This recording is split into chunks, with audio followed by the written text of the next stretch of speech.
My disclosures are available on the AAOS website. So I wanted to start first and speak about the development of the humeral stem. So this has evolved tremendously over the past 5 decades. The first generation that Neer introduced in 1995 looked like this, and it was a monoblock type system, non-modular with very limited sizes, and was first used primarily for hemiarthroplasty for osteoarthritis.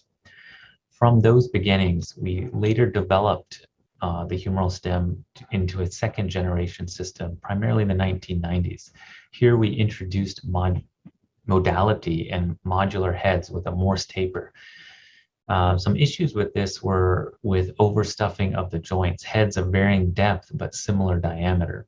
So examples of this include the global DePuy system or the biomodular Biomet system. And some pictures are noted here. From here, a third generation, or the current long stems, were introduced in the 1990s and early 2000s. At this point, we're able to introduce additional further adaptability and adjustable inclination and offset of humeral heads, in addition of different head sizes and stem sizes. Examples of this, of course, include the Aqualis from Tournier. Here we could adapt for additional humeral anatomy, where we are trying to convert the position of the humeral stem and the anatomic relationship to the humeral head with respect to head height, eccentricity, and version. All difficult to do when we're locked in to placing a long stem. The fourth generation could be considered introduced in around 2004 and included systems such as the Total Evolution shoulder system and Biomet via Biomets. Stemless designs included various companies, but the earliest was the test design by Biomet in 2004, and this was initially introduced in Europe. FDA approval in the United States was only achieved in 2015 with the 28 Simplicity model and now Wright Medical. There are several other design features, EasyTech from FX Shoulder, Nano from Zimmer, and Eclipse from Arthrex, which I'll show a little bit later. So what is the motivation, though, for stemless implants? Primarily, I think we would say we're trying to avoid humeral-sided complications and issues related to revision, regardless of their origin, and the need to change out a stem and removal of the stem, and the things that come with that, primarily humeral fractures, difficulty in breaking up the bone-metal interface via the porous coating that's often used and integrated at that stage for revision. So we're looking for an option that's equally effective, but may have less issues in the revision setting in particular. So when we look at complications of total shoulder arthroplasty, this study by Vishal in 2006 in JBJS was a meta-analysis of over 2,500 standard stems in 33 different case series. And the complications of standard stems in this study and meta-analysis with respect to humeral loosening was 6.5%. Periprosthetic fractures over 10%, 11% of cases, which is quite remarkable and not a small amount of revision cases that might be required. In 2014, another JBJS study looked at the radiographic changes around humeral components with respect to shoulder arthroplasty, and in 491 shoulder cases with good long-term follow-up, 8.2 years, 43% of total shoulders had proximal humerus osteolysis. And more important than that, those with osteolysis had a poorer clinical outcome. So often we dismiss some osteolysis not being clinically relevant, but this study did suggest this is an issue. So what are the other advantages of stemless total shoulder? To date, we can say there's essentially equivalent patient-reported outcomes to stemmed implants. People still do well. This is still a total shoulder replacement, and people can achieve good pain relief and additional function. There's increased ability to recreate the humeral head anatomy when we don't have to worry about converting the humeral stem, which is not exactly in the center of your humeral head cut. It is offset, and the offset requires additional modularity to deal with when the stem is used. Other advantages include correcting proximal humerus anatomy in the presence of diaphyseal deformity, and we'll show a few examples of this. And we're able to preserve humeral bone stock, making for easier revisions. And finally, there may be some benefit in terms of blood loss and less operative time due to fewer steps during surgery. Let's briefly touch on the outcomes of what we know so far with stemless total shoulders. In another meta-analysis in JSCS, recently published in 2020, looking at stemless total shoulder arthroplasty, 22 studies with over 960 shoulders. Many were having 2 to 10 year follow-up, and some even less than 2 years. So we're still getting into the mid-range follow-up periods. We don't have any studies with longer than 10-year follow-up. Essentially, there was no difference in functional outcomes or complications compared with stemmed implants. There was less operative time in stemless situations, so 15 minutes less, and less blood loss was noted in stemless procedures. In this prospective, blinded, randomized controlled trial comparing stemless versus stemmed implants for this particular implant picture here, in 265 cases with 2-year follow-up, no difference ASCS scores, SANE scores, or constant scores. And the failure-free rate was high in both stemmed and stemless implants at 92 to 93%. Some of the reasons for failure relate to infection, a couple cases there, subscapularis tears, which we can see in both cases. And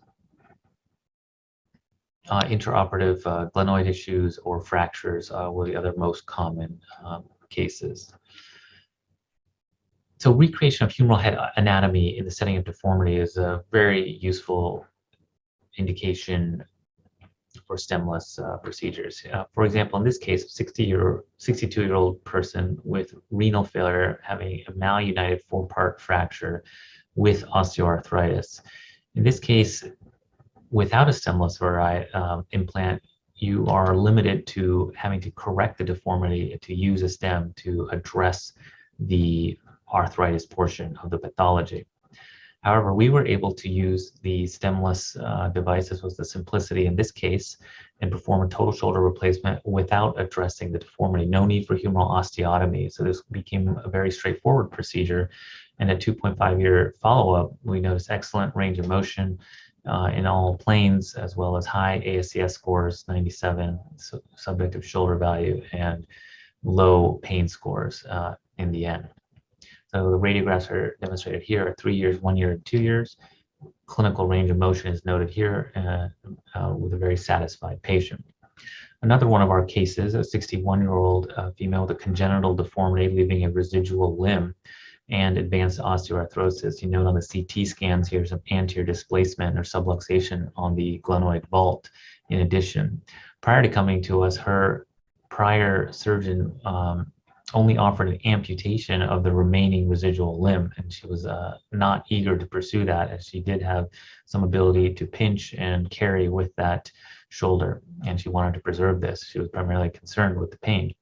Again, we were able to use a stemless implant to deal with the fact that she did not have a humeral canal, and in addition to an anterior capsular reconstruction with alloderm, we were able to stabilize her joint and perform hemi-arthroplasty.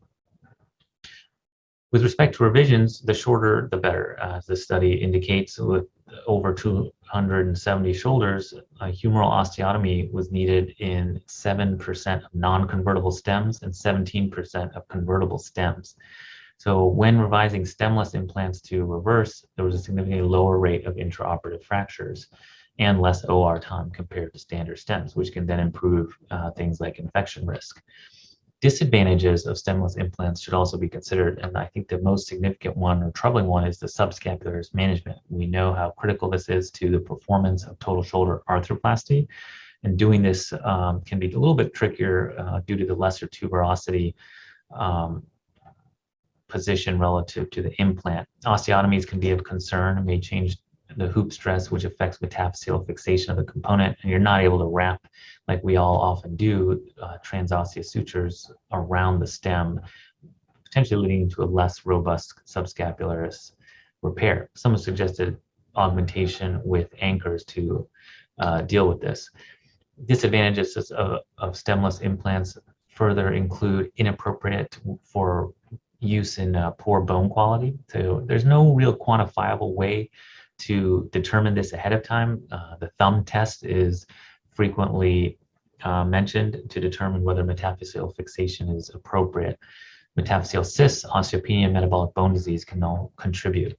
The thumb test is simply compressing the metaphyseal bone intraoperatively and seeing if it's easily compressible, causing concern for a stemless implant that relies in the middle metaphyseal aspect of the bone. In these cases, it's generally advised to avoid the stemless implant. But not all stemless implants are the same. They're quite a bit different with respect to the type of fixation. Are they collared? Is there a type of Morse taper? The number of different components and modularity, different head sizes, convertibility capability, and degree of osseous contact or peripheral versus central contact. A variety of implants are pictured here.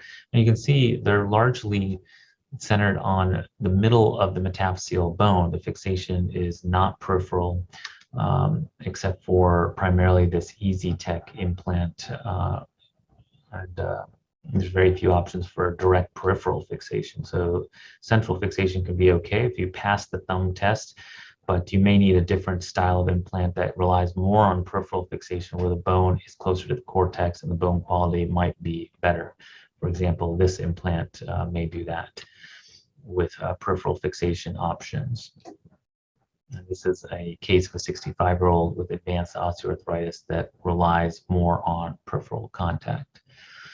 So in summary, the stemless implants have certainly gained a place for us in our armamentarium for shoulder arthroplasty, and we do have to consider appropriate uses and consider some of the disadvantages, primarily subscapularis repair and use in poor bone quality. Where stemmed implants may be more appropriate. We're still in the early ranges of clinical outcomes, midterm outcomes, so it'll be interesting to see long-term whether the stability is just as good as stemmed implants. So more to come. Thank you for your time.